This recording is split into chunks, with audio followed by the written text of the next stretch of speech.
మనం భౌతికమైనటువంటి యొక్క భావాలు తీసుకొని భౌతికమైనటువంటి అర్థాలతో మనం ప్రాకులాడుతూ మన మనసును పాడు చేసుకుంటున్నాం. We are spoiling our minds because we go by worldly feelings and worldly thought. దైవము నాయందే ఉంటున్నాడు, నేను వేరే వెతకనక్కర్లేదు అని కొంతమంది అహంకారపడుతుంటారు.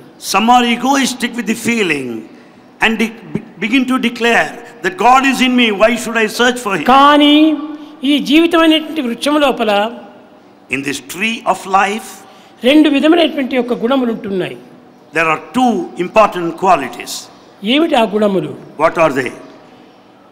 నశించిపచేసేటువంటి యొక్క పురుగులు, That which is responsible for that death of the tree is the అసూయ pest.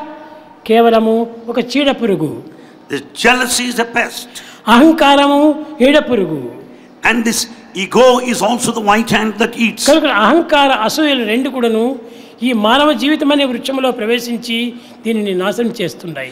Therefore the ego and the jealousy are the pests that will kill this plant, the tree of life. ఈ అసూయ అహంకారమును ఏనాడు మానవుడు కొంతవరకు నశింపజేసుకుంటాడో అప్పుడే తానుగా నిలుస్తాడు. That day when man frees himself from this jealousy and ego, he can be a true man and free.